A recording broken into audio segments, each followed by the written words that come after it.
The Summer Games Minute, brought to you by Mass Mutual. For most professional athletes, versatility means they can play a few different positions in a single sport. For Babe Dietrichson-Zaharias, versatility means dominance across the entire spectrum of sport. In the 1932 Summer Games in Los Angeles, Zaharias won gold in the 80-meter hurdles and the javelin throw, plus she got a silver in the high jump. Running, throwing, jumping wasn't enough for Babe, so she became a competitive billiards player, then jumped into professional golf, winning 10 major championships, all the while making a few pitching appearances in Major League Baseball spring training games. Mass Mutual understands the nuances in how women want and need to manage their finances. With quality product solutions and guidance, a Mass Mutual financial professional can help you plan for both short-term and long-term money goals. Learn more and get started at massmutual.com. Whoa. Landing an account this big will totally change my landscaping business. It's going to mean hiring more guys and more equipment and new trucks for the new guys to drive the new equipment in. I don't know if I'm ready. You can do this, and Ford Pro FinSimple can help. Our experts are ready to make growing pains less painful for your business with flexible financing solutions that meet the needs of your business today when you need them. Get started at fordpro.com/financing. Ryan Reynolds here from Mint Mobile. With the price of just about everything going up during inflation, we thought we'd bring our prices down. So to help us, we brought in a reverse auctioneer, which is apparently a thing. Mint Mobile Unlimited Premium Wireless. How to get 30, 30, bit to get 30, bit to get 20, 20, 20, bit to get 20, 20, bit to get 15, 15, 15, 15, just $15 a month? Sold! Give it a try at mintmobile.com/switch. $45 up front for 3 months plus taxes and fees. Promo rate for new customers for limited time. Unlimited more than 40 gigabytes per month. Slows full terms at mintmobile.com. The Athletic.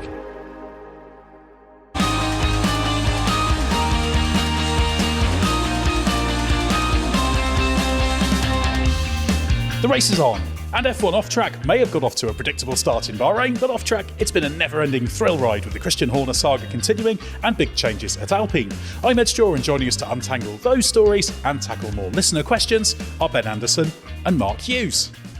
Well, Ben, how are you doing? Hope I'm not too echoey. I've just got to my Jeddah hotel and it's quite a cavernous room, actually. It's very echoey. It does sound like you're in an auditorium somewhere in Jeddah, Ed. Perhaps I could have done a quick Jeddah live podcast. Do you think there's enough interest in F1 for a live show here? I'm not sure. But at least we've got back-to-back races, keep the excitement going. Hopefully we can have a more exciting race this weekend than we had in Bahrain. Exactly, that's the hope. And yeah, obviously everyone's been making their way to that. Quite a few drivers on the flight and team personnel for the hop over from Bahrain. So yeah, it's almost like being in the paddock at baggage claim. And Mark Hughes, how are you doing? Good, thank you. I'm looking forward to getting a little bit of peace from all this F1 news when the race starts. Do you think that'll stop it? Well, during the time of the race, from the lights of the flag, I'd hope so. There's a saying about that, isn't there? Yeah.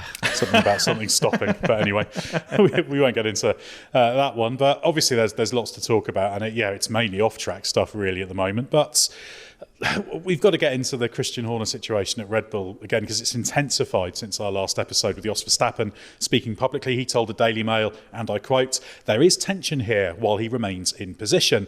The team is in danger of being torn apart. It can't go on the way it is. It will explode. He is playing the victim when he is the one causing the problems." And the he in that is, of course, Christian Horner. And Jos also denied suggestions he was involved in that email leak of materials claimed to contain things from the investigation into Christian Horner's conduct, saying that wouldn't make sense. Why would I do that when Max is doing so well here? So what's your read on this, Mark? There are clearly two situations in this. One, the complainant and the issue they took to HR. And second, how this has been seized upon as an opportunity for someone, for motives currently unknown, to unseat Horner. The fact that the internal investigation was leaked while it was still ongoing suggests that, as does the follow-up leak of the alleged evidence after the investigation cleared him. I don't buy that it's all one conspiracy. I think it's been opportunistic, and perhaps Horner has made himself vulnerable to that opportunism. But clearly there is a power struggle, and whether the motivation behind that is professional or personal or both is currently unknown outside of those involved. I don't think the first situation, i.e. the complaint made to HR about Horner, would have resulted in the second had Dietrich Mateschitz still been around. I think the power struggle, and whether that's between Marko and Horner, Verstappen and Horner, the ties and the Austrians, or some combination of all those, I think that is happening in the vacuum left by Matesic's passing. Setting aside the investigation element, it's the power struggle part that's kind of been laid bare, because I got the sense that this narrative was kind of fizzling out, in the sense of, would the investigation itself bring down Horner? It seemed through Bahrain that almost a line was being drawn under that, in terms of the process had been followed, and he was defiant at the end of the weekend in terms of, I'm going to be here for the rest of the season, I've got the full backing of the team, etc. And then Jos has kind of thrown a grenade under that whole situation and said, well, actually, hang on, if we peel back the curtain, there's this whole dynamic going on behind the scenes which we were aware of. I think Mark's right, there's kind of separatism there, and one incident is being used almost to fuel the other and keep the whole thing rolling. And now I think there's been an almost an extra legitimization of the story, if you like, by what Jos has said, because we were getting a sense from reaction to some of our coverage of this ongoing story that some people were feeling like the media were jumping on it as a way to kind of antagonize the team, destabilize the team, or bring down Horner. But now you've got a guy inside the team, and quite a high profile figure inside the team, saying, well, hang on, there's a lot of other stuff going on here, that he's essentially the cat's out the bag, and he's kind of saying, well, we can't continue as we are. It's kind of an untenable situation for Red Bull, and that's a massive thing. We were talking about how at the pre-season we were talking about how stable Red Bull looked, and the only thing that could bring them down was complacency, sort of classic complacency that brings down any kind of dynasty or empire in Formula One. But now you've just got all this stuff swirling behind the scenes, and essentially like Jos is essentially saying there are two camps within Red Bull, and you've got to pick a side. And if he's right that this could blow up the whole thing, then it's almost a massive own goal for Red Bull, really, given the advantageous situation they've managed to create for themselves on track. It's truly astonishing, because Red Bull are being so successful on track. Normally, teams wait until they've slipped off the top to eat themselves. Yes. But basically, that's what seems to be happening here. It is absolutely extraordinary. But I guess, Ben, we have to assume that Jos effectively speaks for Max in this matter, do we? Max hasn't had the chance to publicly address that or anything. We have to add that. And he has in the past said, actually, Jos says what he thinks. I don't necessarily always agree, but it would be an extraordinary thing for Jos to go unilateral on, wouldn't it?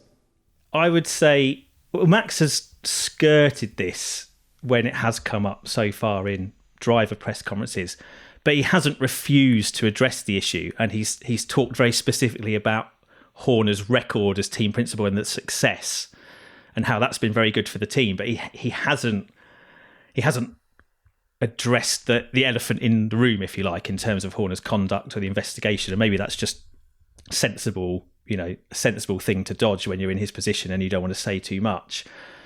I wouldn't say that Jos speaks for Max now, because obviously Max is his own man. You know, he's a multiple world champion, grown adult. But Max and Jos are close, and Jos is also still effectively part of Max's management team, and always has been. And it's not like the latter days of Lewis and Anthony Hamilton, where there's been kind of more of a split and Lewis is completely doing his own thing. Jos is still quite heavily involved. And with something this monumental, and with the potential consequences it could have in terms of ripping the current Red Bull stability apart, I don't think Jos could loose cannon this one without Max at least having a heads up, or at least kind of being on board with it. I don't want to speak for Max either, but I doubt Jos would say this if he felt that it would somehow threaten or destabilise Max's position in the team.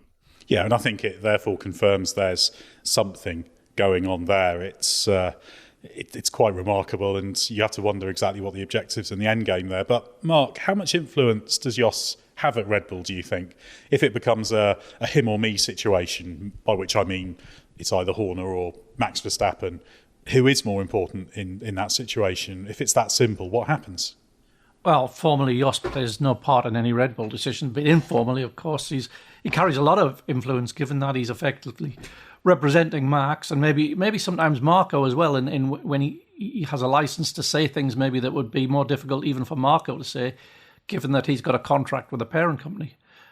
Jos is on the side of Max when those interests align with the teams, and in those situations everything's fine. But if he ever believes that the interests of Max are being compromised, he'll go public with it, like he did with Monaco a couple of years ago when they didn't prioritize him over Checo.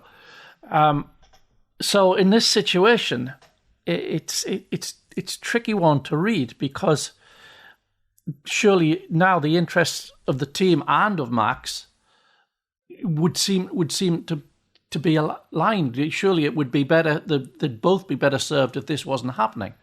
So it leads to the question of why Jos would be pushing for something which will surely hurt the team. I believe Max is very loyal to Marco, and Jos is to an extent also loyal to Marco. And certainly if the Verstappens had to choose a side between Horner and Marco, it would be the latter. But is that what is happening here? Is this to do with the wider politics of a control battle between the 51% Thai owners and the 49% Austrian owners? That would explain the apparently contradictory interests, but so would something more personal which overrode that. As to who is more important, I posed the same question in a piece that's on the race.com, and I'd say in the short term it's Max, because he could go on dominating this season and probably the next without Horner needing even to be there. But longer term, I'd argue it's Horner, because the team's life is always longer than a driver's career. And there's one small thing about the Red Bull ownership situation. As you say, the Thais are the majority owners, but the Austrian side has the management control, which is what Mateschitz had. So that makes that dynamic interesting, because people might assume, well, okay, the Thai side has full control, but actually that's not quite the case. But there could be some kind of misalignment going on there. There's certainly talk about that, which is an interesting situation. If you take it that hypothetically or in reality there's some kind of struggle going on behind the scenes. So basically in the wake of Mateschitz's death, you've now got kind of an Austrian side power grab, if you like, and then you've got this Thai majority side that's supporting the status quo. Well, at some point there has to be a shift there, because although there's a 51% ownership, you can't have almost two halves of the organisation pulling in two different directions. And if Jos is suggesting that there's one side of Red Bull that isn't happy with Horner still being in position and that something needs to change, you can't remain in that situation either. There has to be a resolution. And I suppose at some point 51% and 49% have to come to some kind of compromise or alignment in what they're doing. Otherwise, you're just going to have this paralysis of conflict. So what's the tipping point? Jos is Verstappen saying Horner can't remain, which is effectively what he's saying, is a huge thing. And I think Mark's right. Verstappen in the short term is more important than Horner, because he's making the difference in that car. I would say also teams are bigger than the team principle, and there are plenty of examples of teams carrying on fine after a very successful team principle has left. But normally those teams have tipped slightly beyond their peak of success when this kind of thing happens. So if Horner were to leave now or shortly, that would be slightly ahead of the curve normally. And you would think the team could still function quite well in the short term without him, but long term it's a different question. But coming back to this idea of where does it lead? Well, they can't stay as they are. They could have done maybe if Jos hadn't said what he'd said, but now that he has, he can't unsay it. So there has to be some kind of either Horner stays or he goes.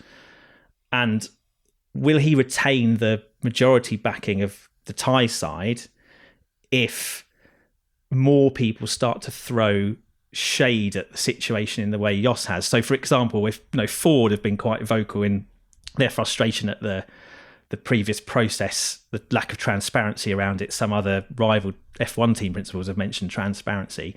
If Ford remain unhappy, then you have a kind of big partner and sponsor suggesting that the wins have to change direction. If other partners start to align with that, then you can't, as an overall company, just maintain the same position. Probably Horner's position comes weaker, but at the moment it's very, very finely balanced.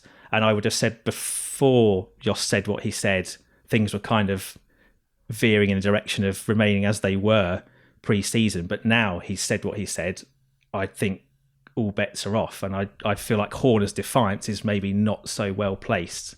Yeah, and of course, as we said at the start, it's gone far, far beyond that original investigation. This is about a far wider political picture. But there's also talk that Verstappen could leave to Mercedes, that Adrian Newey might want out if Max goes. Open season on the rumour mill, frankly, and there's those question marks about what the agenda is for the two sides of Red Bull. You've got the questions about what the Verstappens are trying to achieve, where Helmut Marko sits in all this. There's so much going on.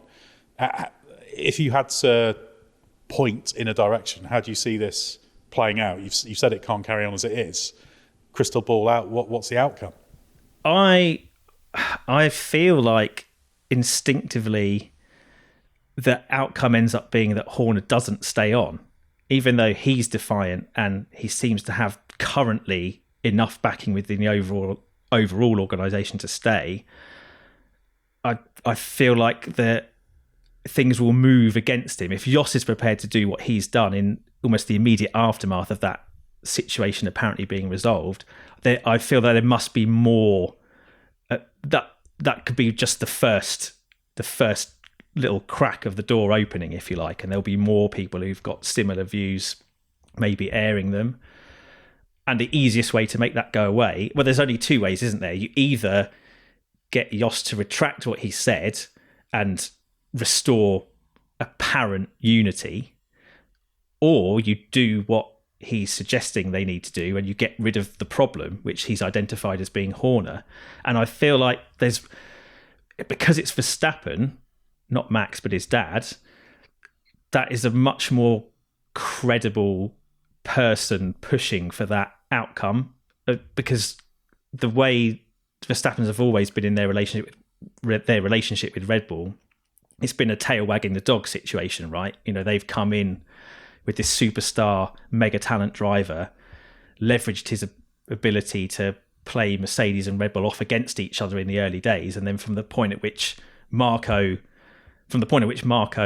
basically threw the kitchen sink at getting Max into Formula One with Red Bull, they've always had the power to kind of dictate their own terms. And is there any other driver in F1 who's bigger than their team?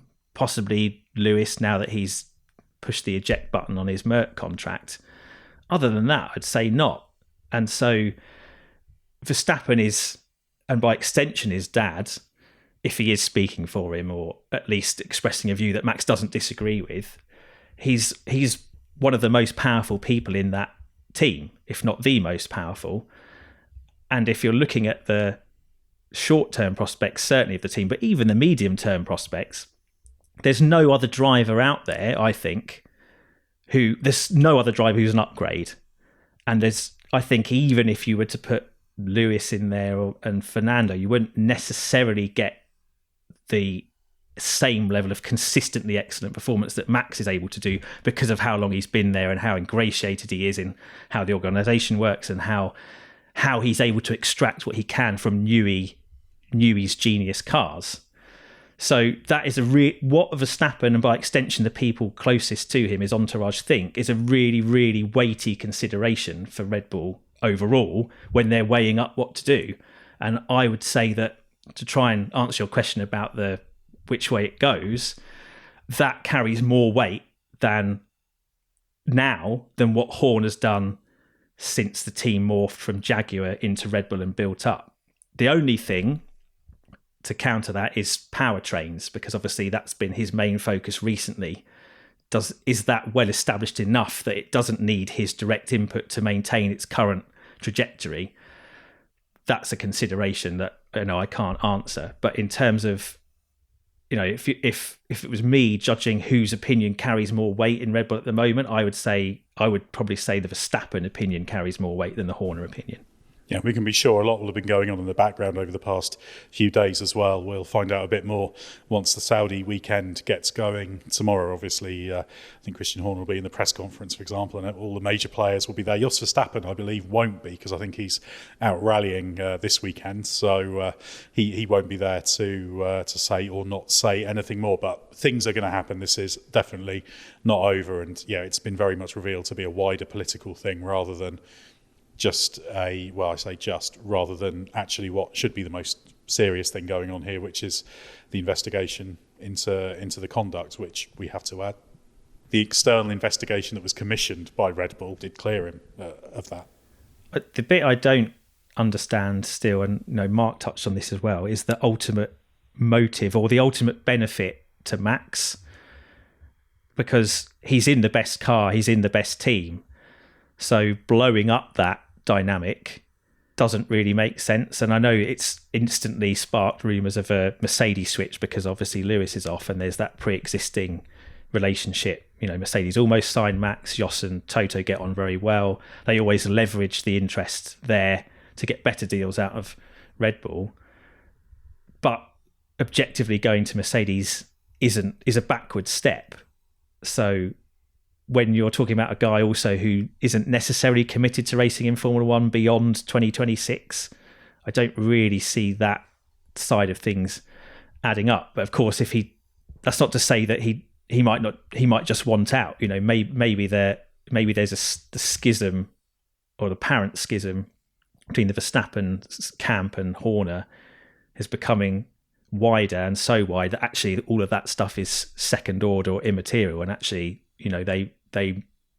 they are issuing almost to him or us ultimatum, and therefore Red Bull has a decision to make over whether they stick by their star driver or he just walks, because of course he could walk into pretty much any team, and he might be prepared to give that up just for the benefit of getting out of that environment if he believes it's not the right place to be. That's of course on the premise that Jos hasn't just gone rogue in terms of what he said. And there's always, when there's this sort of thing happening, there'll be various different factions within the team, etc., and alignments. So it's a complicated web, that's for sure. And yeah, we're definitely going to hear more about this. Mark, just to add to the intrigue engulfing F1, there was also news of an investigation into FIA President Mohammed Ben Sulayem, allegedly attempting to influence the stewards to reinstate Fernando Alonso in Saudi Arabia last year. What do you make of that story? Yeah, never a dull day in F1 at the moment, except when there's a race on, of course. It's not a good look, is it? They say there's no such thing as bad publicity, but I don't agree. Yeah, so this is to do with them allegedly calling the stewards to reverse Alonso's time penalty in Saudi Arabia last year for the car having been worked on in the pit lane before a previous time penalty had been served. And the second penalty was indeed rescinded in Alonso's third place stud. So there's an internal discussion within the FIA and its ethics committee about that, and there's further controversy surrounding the certification of the Las Vegas track last year, and bin Sulayem was also said to have been involved. Yeah, and obviously those investigations are, I think they're both ongoing.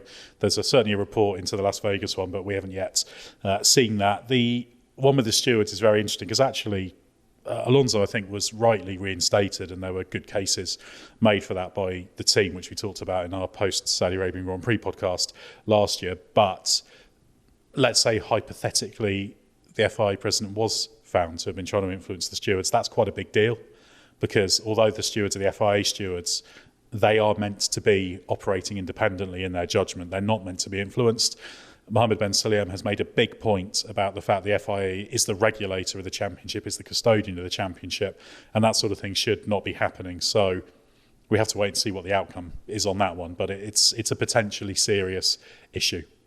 Yeah, and it's also, if true, a kind of hark back to bad old days of FIA pre-FIA, isn't it? I think maybe you and Mark will remember better the era of Jean-Marie Balestre and, supposed race tampering. At least that's what Ayrton Senna thought he did. But there was always this sense that the FIA wasn't a very reputable, independent organisation, and there's been so much work done since that time to restore its reputation. So having things like this hanging over it again, a kind of murky window back into the past, I think. Yeah. Aside from the incompetence, which is another element that's kind of dogged the FIA, I think, since Ben Sulayem's been president.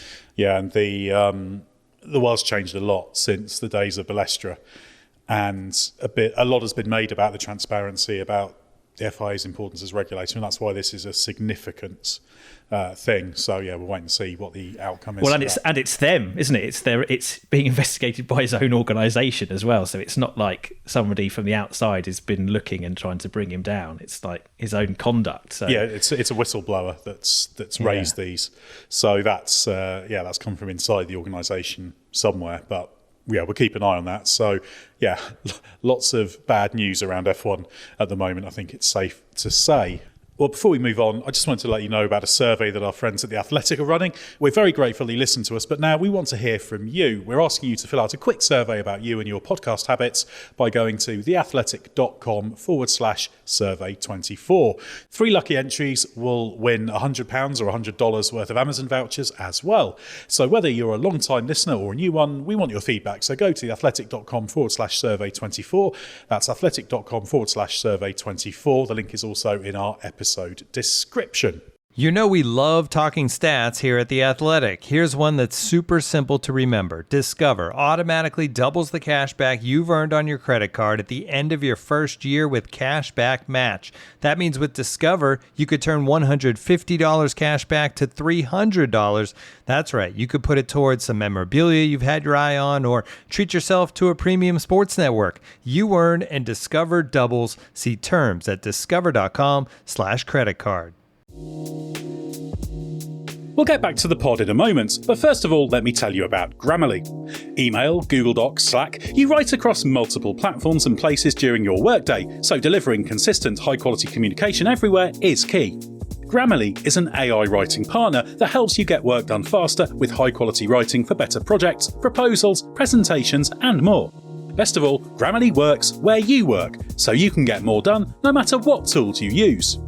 As a journalist and podcast host, I'm constantly writing and rewriting copy and drawing up scripts. It's part of the job, and Grammarly helps make it faster. It's got some really cool features like tone suggestions to help you strike the right balance between direct and friendly in work emails. Plus, Grammarly has a ton of other great features like advanced spelling, grammar, punctuation, and conciseness suggestions to ensure your writing is professional, mistake-free, and clear. Get AI writing support that works where you work. Sign up and download for free at grammarly.com/podcast. That's GRAMMARLY.com/podcast. Easier said, done.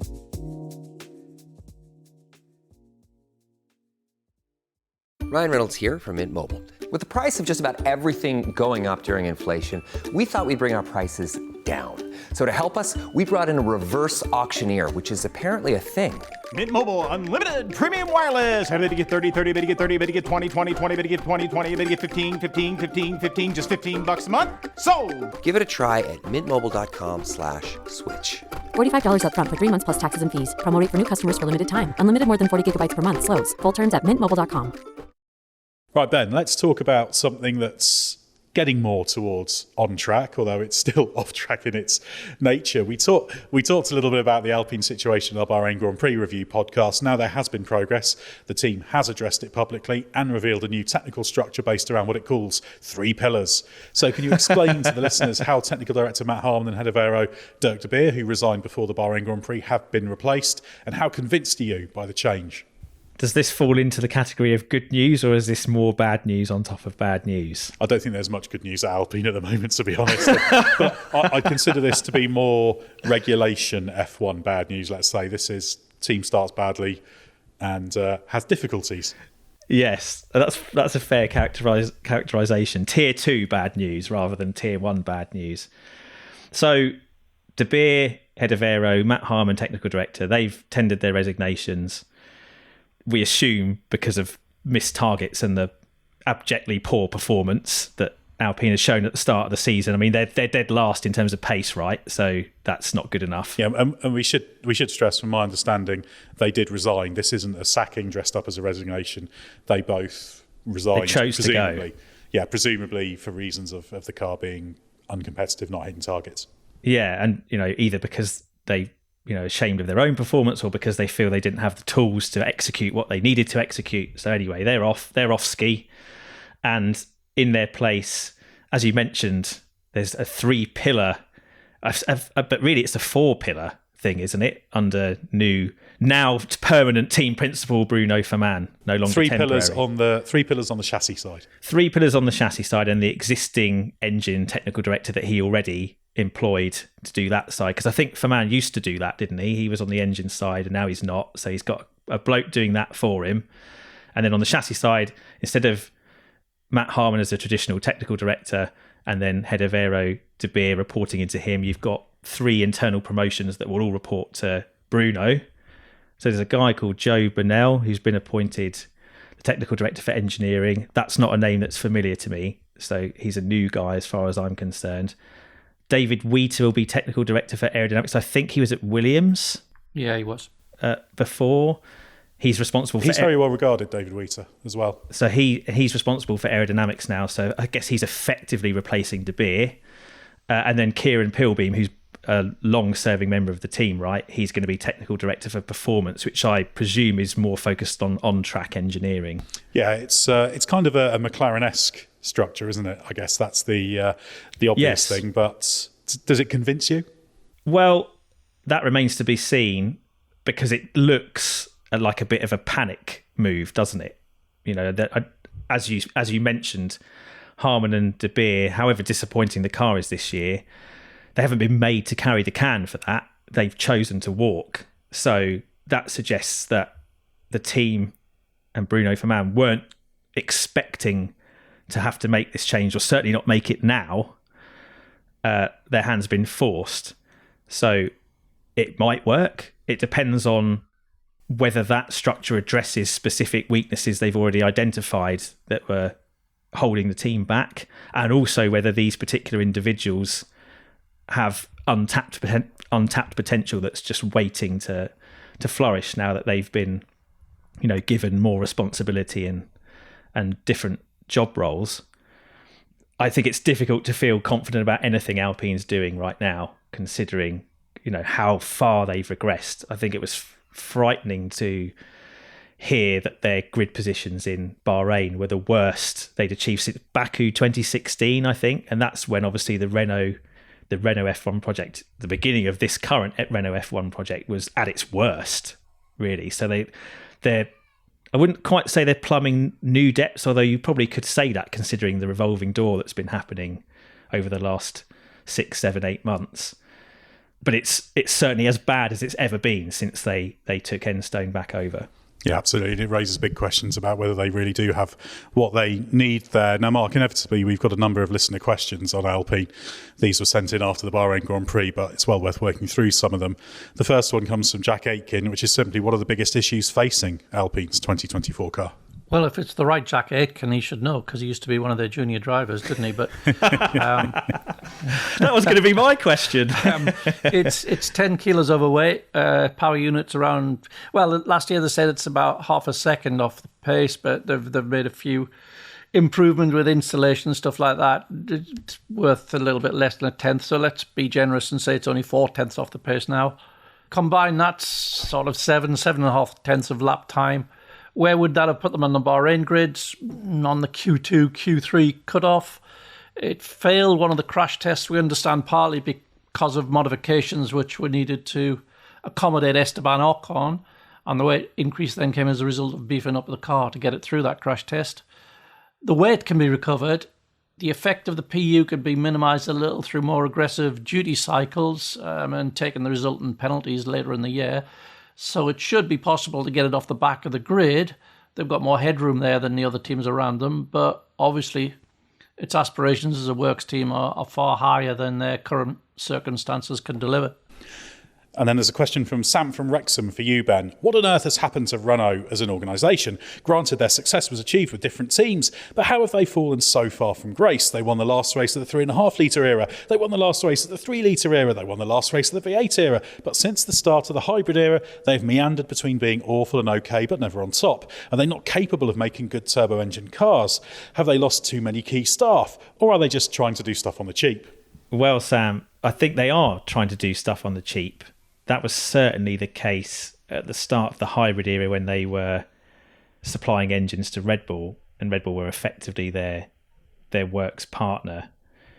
And we know this because Adrian Newey and Christian Horner had a meeting with Carlos Ghosn, who was then in charge, about the lack of performance of the F1 engine project. And he said, we're only in F1 for marketing reasons. And because my marketing people tell me I need to be there. And that kind of never really seems to have gone away, I would say.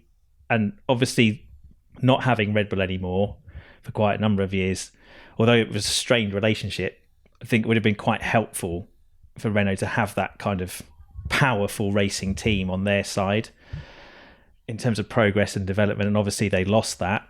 So on the engine side, they started way behind because of underinvestment. I don't think they've ever really caught up. And since coming back as a works team, which was shortly after, obviously, the advent of the hybrid era, there was always this intention to kind of do it in a more efficient way, they would call it, i.e. try and get more for less spend than the top teams around them. And obviously that fits quite well with the cost cap we have now, but it's an approach they've had, for almost 10 years or more. So they've almost systematically fallen behind everyone else in terms of investment in both sides of it, engine and chassis. And of course that inevitably then, when they've missed targets and not achieved on track what they need to achieve, has resulted in hirings and firings and a revolving door and a reset of targets, and then a bit of progress, because obviously the core operation is still strong. It's not come from scratch. They've been trying to rebuild something that was already quite storied, and at least the bare bones of a good infrastructure. But I think just too many periods of turmoil and too much damage done in terms of chronic underinvestment on the engine side, going back a long way. And then on the chassis side, the broken history of the team in terms of it being Renault for a while, then an independent team that was underinvested for a long while and almost went under. So you fall behind relative to the opposition. Then your previous owner comes back and tries to rebuild it, but they're starting behind because of the period of fallowness before, and then they're not prepared to pour the extra cash in or find the extra money they need to make up that shortfall. So it becomes this kind of uphill treadmill that you could never really get on top of. Yeah, and ultimately it comes down to a question of, even now, whether they're absolutely maximising what they can spend. There's a little bit of extra capex expenditure that was allowed as of last year, so they need to be making sure they're upgrading in all areas. It ultimately isn't as well equipped a team as the other works teams, let's put it that way.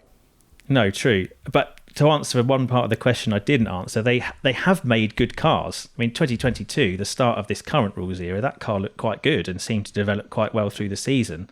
And they've had other periods in the last, say, 9 years that they've been a works team again, where they've seemed to have produced a good car at its core, but they just don't seem to be able to carry that through. They always seem to run aground too soon and then have to start again. Yeah, and it was interesting that where Pat Fry pointed when he spoke after joining Williams, he said that he didn't feel there was the ambition from on high to do better than fourth, which is perhaps one of the reasons why they sort of bounce up to the front of the midfield and then back down, but never sort of break through, because they were there. They were fourth in 2018, weren't they, and talking about closing the gap, and it's just not happened. The final question on Alpine from Don Anderson, which I'll take, is what would the Alpine season need to look like for the Renault corporate leaders to consider offers from Andretti or others to sell the team? Well, it's a good question.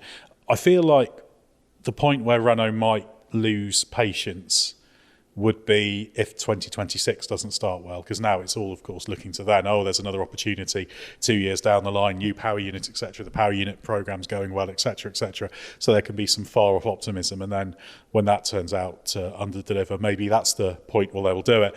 As I understand it, Andretti aren't really very interested in Alpine, and I don't think their poor start will have helped that particular desire. But at the same time, as I've always said, if Andretti could buy a existing team, it would be a very good way to get around the fact they currently don't have an entry currently, and they're still ploughing on full steam ahead, but they don't have that approval as yet. So maybe there's a possibility something like that could happen, but they're going to run out of patience eventually.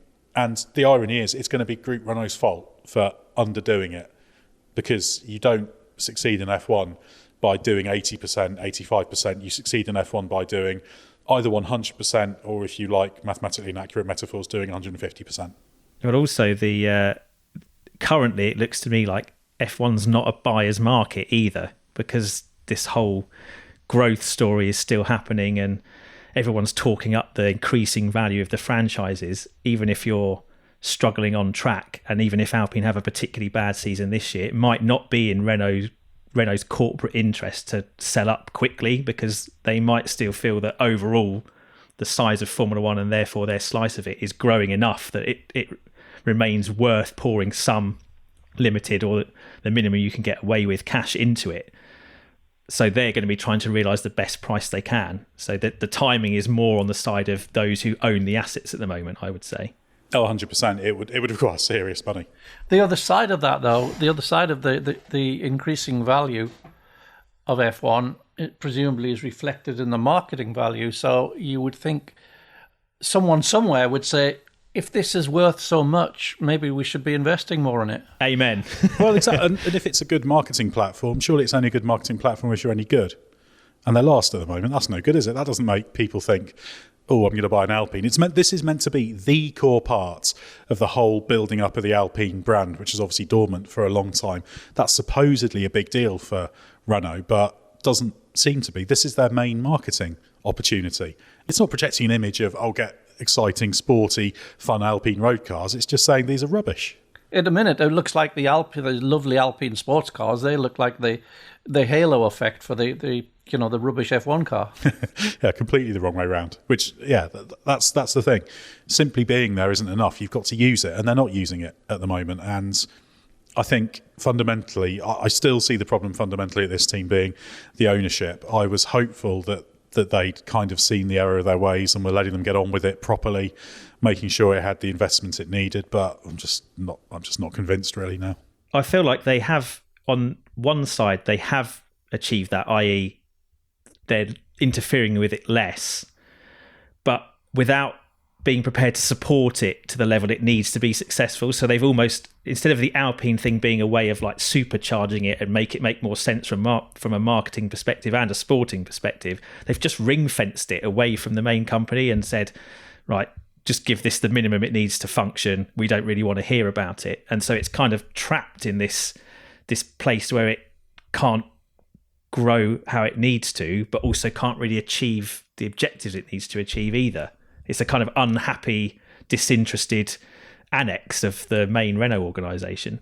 And if you want a contrast from history, look back at Mercedes. When they bought Brawn to create their Mercedes Works team, they thought it was going to be a good value, sort of turnkey championship winning operation. It soon became apparent they needed to invest heavily.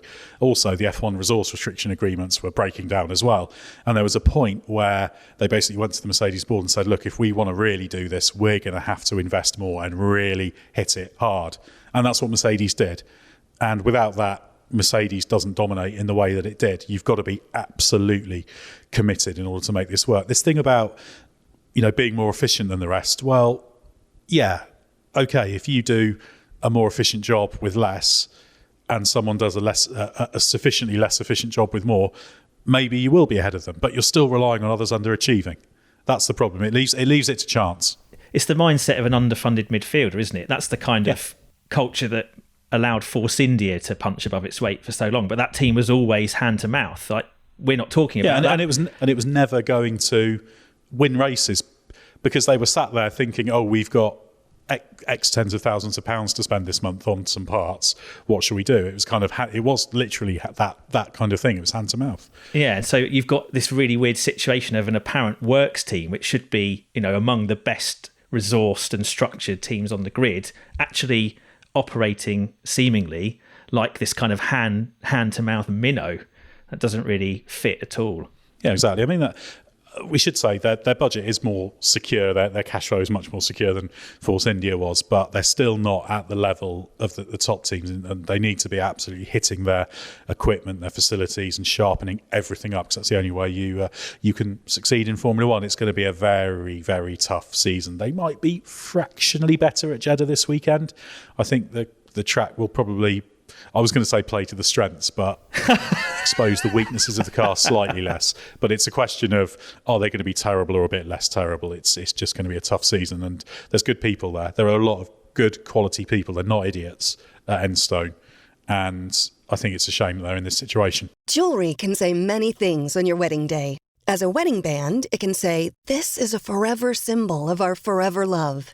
As a gift to your wedding party, it can say, "Thanks for standing up there with us." Blue Nile can help you find the piece that says it all and says it beautifully, with expert guidance and a wide assortment of jewelry of the highest quality at the best price. Go to BlueNile.com and experience the convenience of shopping Blue Nile, the original online jeweler since 1999. That's BlueNile.com. Well, we've already answered some of the Race Members Club questions on Alpine, but we had so many after the Bahrain Grand Prix that we wanted to devote the final part of the podcast to answer more of them. So a big thanks to all the new people who have joined the Race Members Club this month. Great to have you on board, and thanks also to all the existing members too for your support. We're also delighted to announce that you can now subscribe to the race on Apple Podcasts, where for £3.99 per month or £34.99 a year, you can enjoy ad-free listening, Race Members Club bonus episodes, and early access to bring back V10 episodes, plus the convenience of having all your favourite podcasts from the race in one channel. And don't forget, there's also the option to join the Race Members Club via our website, where you get all of our extra podcasts, plus other things like an ad-free web environment, member discounts, and the opportunity to ask questions on this podcast for just £2.99 a month. Sign up via the link in the description for this episode. And now on to a quick round of questions, offcuts from the Bahrain Grand Prix weekend, questions that were slightly broader than race specific, but well worth asking. Mark, a question from Ben Hawkes, who said, is Red Bull's early season advantage bigger or smaller than last year? Yes, it's bigger or smaller. The facetious answer. That's what you get if you join the Race Members Club. We'll be facetious at you. No, sorry, Ben. On paper, it was smaller, as you probably saw, than last year. Last year was Verstappen finished 38 seconds ahead of the best non-Red Bull. This year, that was 25 seconds. Last year, his qualifying advantage was 3/10, and this year it was nothing if we use Leclerc's Q2 time. But these are easily within circumstantial bounds. It's enough that it could sway one way or another. So, yeah, we really need a bigger sample before we could actually properly begin to answer that properly. Ferrari is definitely a better car than last year. The Mercedes is definitely a better car than last year, but so is the Red Bull. So it as ever, it's all relative. And on the evidence of Bahrain, Red Bull found about 6/10 compared to last year. Ferrari found about 9/10. Aston Martin found about 6/10. So everybody's getting faster. It's just as we go from circuit to circuit and different layouts reveal a better picture than we can know. But so far, it's looking. I would say if I had to bet on it, I would say smaller, but not to a degree which is going to really change the shape of the season. Next question from Callum Duffy for you, Ben. Just wanted to see, with the first Grand Prix set to be in Melbourne next year, does this change where we expect testing to be held, or will it still be in Bahrain? I would expect it's still going to be in Bahrain, or certainly in the Middle East. Logistically, it makes sense because you can go from there relatively easily onto Australasia. And there's nowhere else really that makes sense as a test venue, I don't think. You can't test in Australia, obviously. There are some circuits in Asia, but they're not on the calendar anymore in terms of permanent venues. You wouldn't go to Suzuka, I don't think, pre-season. That would make no sense. So for the best balance in terms of getting there, the weather and everything else, and just the general investment in F1, it has to be a Middle East venue. It doesn't have to be Bahrain, but I imagine they'll just go with what they know because it's established, and it gives them a reference point now in the way that Barcelona used to, in the European sense. So a bit of a boring answer. I guess it would be nice to mix it up, but I don't really see how they do that beyond going to another one of the Middle East venues, which doesn't really achieve anything different. Yeah, certainly. I suspect it'll be Bahrain. They still haven't got that far as to sorting everything out, so it could change. But it does look like Melbourne's going to be the first race for next year as well. Obviously, the calendar is yet to be finalised. There's always a chance things can change around. I quite like an Australian Grand Prix season opener, though. I think that's going to be quite enjoyable. Hopefully, it'll be more successful than the last time we tried to start the season in Australia when we all got there and COVID hit and all went home and had to hide indoors for 3 months. That wasn't ideal. But anyway, and the next question. Well, some of us had to do it for nearly 3 years. Well, that's true. I must admit, myself and Mark were quite fortunate because we were obviously into travelling to races as soon as the F1 season got going. But so that kind of distorts our view of it. But anyway, there's a question now from Christopher Parrott, which I'll take, who says, given the driver moves penned in for 2025, can we safely assume there will be no team orders at Ferrari or Mercedes this year? And how good was Carlos in the Bahrain Grand Prix? Have Ferrari backed the wrong horse with Leclerc struggling comparatively? Well, I don't see any reason why there wouldn't be team orders. 99% of the time, teams do issue team orders, not because they favour a driver, but because it is practical for the race situation. That's the fairly dull reality of it.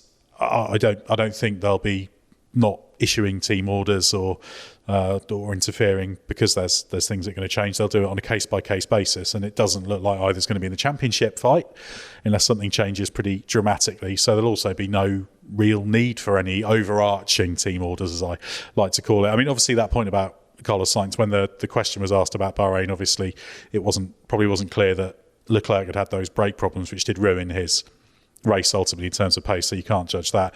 I personally think if you're Ferrari and your choice is you either keep Leclerc or Sainz, you've got to keep Leclerc. However, that doesn't mean I don't think Sainz is a big loss. Even with Hamilton coming in to replace him, I mean, again, if it's Sainz or Hamilton, yeah, you have to take Hamilton. But I think Sainz has a very good skill set. He's a very, very, very, very capable driver and can do a lot. So I think there's areas actually where it'll weaken them not having him, even if there is a net gain from Hamilton. But yeah, I think if it's Leclerc or Sainz to be your spearhead driver, which obviously Leclerc sort of is, but with Hamilton coming in, maybe that changes it. But he's still always been Ferrari's man, Leclerc over Sainz. I think that's a bit of a no-brainer for them to do it, as good as Sainz is. Mark, a question from Phil Kent now, who says, with regards to Red Bull making a success of the narrow sidepod approach, which Mercedes tried and abandoned, can this be partly explained by progress over the last 2 years of CFD modelling and simulator technology improvements? Hi, Phil. No, I think the side pods are a red herring, actually. I think they've ended up that way for completely different reasons. Merck, through using the dimensional regulations to enlist the upper cis bar for aerodynamic downwash and do the part of the job normally done by a side pod undercut. And the undercut, by definition, requires a wider side pod top. So what Mercedes did was entailed moving the cockpit forward and the side pod top paired back, so as to be able to get that cis bar in position to do that downwashing. Red Bull has arrived at a narrow side pod as a result of centralising the masses of the cooling system, so moving some of them back from the front of the side pod further back. And this has created this enormous undercut beneath. And I think, as a generality, the side pods are second order important. It's all that we see is the difference, so they're visually very different. But second order, and they're usually as a result of what the teams are trying to achieve with the floors. So they're not usually the reason a car works or doesn't work. And Mercedes even pointed out that the change to undercut from zero pod last year at Monaco, Spain time, actually cost them around 0.3 of lap time. It was slower at first, but it gave them a different starting point for development. So I don't believe there's any causal relationship between the Merck side pods of 2 years ago and the Red Bull ones now. If you did want to hear a little bit more about the CFD technology they're using, check out our sister podcast, the Race F1 Tech Show with Gary Anderson. The first episode of the latest series talks about Red Bull's CFD and other simulation tools with the company ANSYS, and there's an interview with the technical director Pierre Vacher there as well that Gary Anderson did. So you can learn more about that. That's a really vital tool, but I don't think the games specifically have led to this, even though they will have played a huge part in the developments of the car. Ben, a question from Andy Oddly now, who says, with Lewis Hamilton moving to Ferrari, I tried looking this up online and couldn't find a result. Is Lewis moving to a team where he's going to be the number 2 driver, or will this demote Leclerc from his current first driver privileges? Well, Andy, I imagine you wouldn't be able to find a result about that online because it's not set in stone. Leclerc, I think you covered this, Ed, is kind of nominally Ferrari's spearhead driver now, certainly because he's been there so long and he's the guy that they made the big push to tie down to the long-term contract before they finally got Lewis over the line. And Lewis is kind of, to my mind anyway, a slam dunk upgrade on Sainz. Not necessarily because in his advancing years he's going to maintain the absolute extraordinary peak levels of performance he has done in the past, but because he's now going to be at least as good, but probably better, at least a bit better than Sainz is as a driver, but with all the other marketing and, you know, pulling power he has around him. So it's an overall upgrade for the driver lineup. And then it's a nice way for Ferrari again to test Leclerc. I think he passed the Vettel test, but maybe the way we regard Vettel now is slightly lower in terms of his overall level than when he started out and was at Red Bull. Lewis, I think, is a completely different test for Leclerc, and then it's also a good test of Lewis. Has he still got the absolute last edge of performance in him in his advancing years? Because Leclerc is, Mark has said this several times, the fastest guy on the grid probably over one lap. So there's kind of no greater test for Lewis there. But in terms of the dynamic of number 1 or 2, I think it won't be explicit. I mean, Lewis is, whether it's true or not, you can never know for sure. But Lewis has said more than once that he's not so bothered by that. He prefers it just to be an equal situation between the two drivers, and then, you know, you do your talking on the track. And I have no reason to believe that's any different now. I don't imagine Fred Vasseur would like to play it any other way. I don't think he plays it differently with the current drivers. Sainz just ends up nominally being the number 2 because his performance level is just generally a that bit lower than Leclerc when everything else is equal.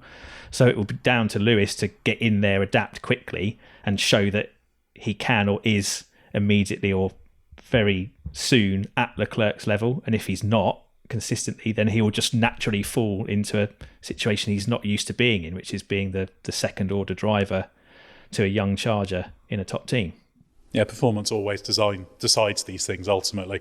That's the big thing, and, you know, equipment tends to be the same. You know, sometimes there's upgrades and that kind of thing, but it is your performance. And if Hamilton were to go in and be half a second a lap quicker than Charles Leclerc, which he won't, because I don't think it's possible to do that, then it would change. Likewise, if Leclerc were half a second a lap quicker than Hamilton all the time, Hamilton would, of course, settle to being number 2. That's what defines it. Question now from Hugo Pring, who says, in an age of a cost cap, why do you need detailed regulations?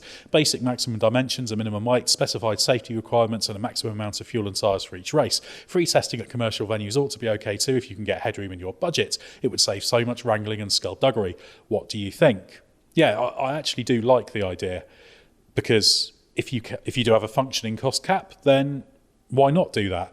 The problem is there are other objectives in the regulations, in that they want to make the cars easier to follow. That's a stated objection of the regulation. So that's one of the reasons why you might want those rules. And also the fact is they want to try and keep the field condensed. And for all Red Bull's advantage, the field is actually very condensed front to back overall. It's kind of 1 to 2 isn't very condensed, but P2 to P10 of the teams is pretty condensed. So you'd lose that. But it's an option, and it would be very, very interesting. It would be a much more old school way of going about Grand Prix racing. I suspect that the various stakeholders making the decision would never go that way. But you're absolutely right that the cost cap does allow you to free up the regulations in that regard. But I think if you did that, you would have probably a bigger competitive spread, and you would have cars that were even harder to follow in.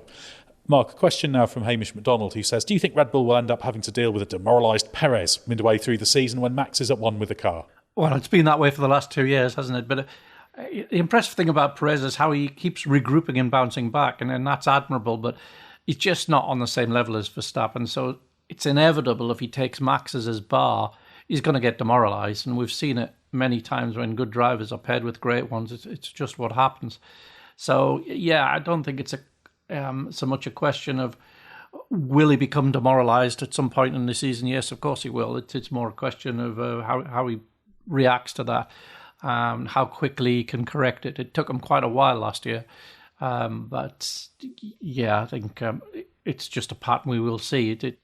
And Eddie Irvine once described trying to partner with Michael Schumacher as like getting hit over the head with a cricket bat every 2 weeks, and you sort of, eventually you get bored of it. But he stuck it for a while, and Perez is, this is the best drive he's ever had. He's served a very long apprenticeship in sort of midfield teams, and this first opportunity he's ever had in a top team. So it's not something he's just going to walk away from. He's going to try and hang on to it for as long as he can. But there's only so much he can do. There's only so much is in his control, because his ceiling just isn't as high as Max. And that's not through any lack of effort or the wrong approach. It's in the genes. It's in that's just where he's at. So yeah, that's the challenge for him. Then the challenge for Red Bull is, well, if it's not Perez, who is it, and how would they get on? I would say he's already demoralised, and that kind of happened particularly early last year. And the process has been since how he kind of comes to terms with that realisation that he's not, cut from the same cloth as a driver like Verstappen. Same kind of realisation that Valtteri Bottas went through alongside Lewis Hamilton. And you can recover from it, but you have to kind of change your objectives and your philosophy, I guess, in terms of how you go racing. Because we've seen if Perez tries to chase Max and play him at his own game, he comes off much worse than if he just does his own thing and accepts that he's kind of not quite at that level. So there inevitably will be a performance difference between the two, because, as Mark said, it's just baked in. And the final question comes from Stuart Coulter, Ben, which I'll fire at you. RB's poor handling of team orders in the closing stages of the race had echoes of Alpine's at the Japanese Grand Prix last year. If Ricciardo was faster than Tsunoda, surely the team should have told Yuki to let Daniel through, and if he couldn't pass Magnussen, they'd swap the positions back again. Instead, what we now have are two disgruntled drivers who almost collided on the slowdown lap. Would Franz Tost have handled the drivers better? This all depends on what communication they had between themselves before the race started. If the team made it clear what they would do in this kind of situation and what the process was, then there's no argument that Yuki hasn't behaved poorly and should have had a better attitude in the car. The way setting his emotional control to one side, the fact he was so disgruntled suggests to me that it wasn't discussed properly, and that therefore he was caught out a bit by it. And the team didn't make it clear how they would deal with it and what they would do if Ricciardo wasn't able to achieve what he needs to achieve by being let through. So that's one element. The other, in terms of how Tost might have handled it, well, I don't think really this team has the best record in terms of handling team orders between drivers, particularly drivers who are close in performance level when there isn't a clear master-apprentice or 1-2 dynamic. Think back to 2015 when they had Sainz and Verstappen as rookies. I remember Verstappen flat out telling the team no, he wouldn't let Sainz through when they asked him to do it. I think it was Singapore where they were on offset strategies.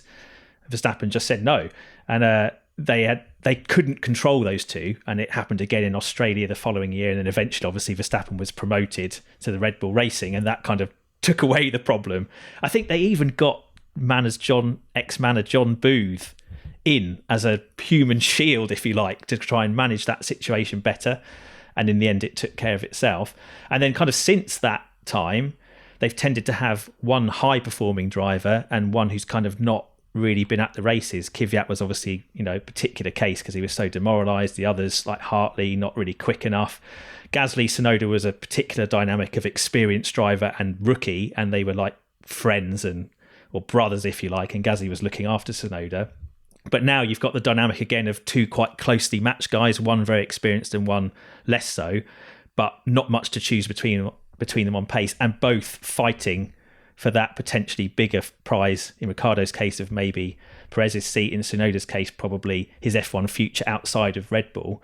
So they don't want to give each other an inch. I think Ricciardo can handle it better because he's more experienced. Tsunoda's not handling it so well because he's less experienced, and also his mentality is maybe a bit fragile. But I don't think Franz Tost would have been able to handle it better, because at a certain point, when there's lots on the line and the two drivers are quick and evenly matched, you don't really control that situation. I don't think any team does.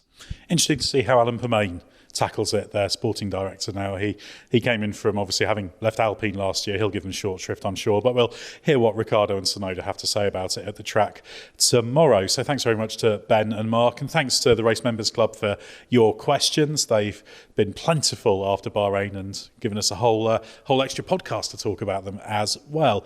Have a listen to some of our other podcasts, including Bring Back V10s, which tells classic F1 stories, and also check out that tech podcast I mentioned with Gary Anderson, looking into Red Bull's excellent CFD and simulation work.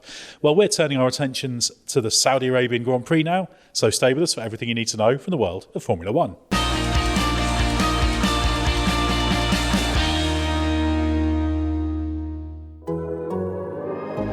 The Athletic.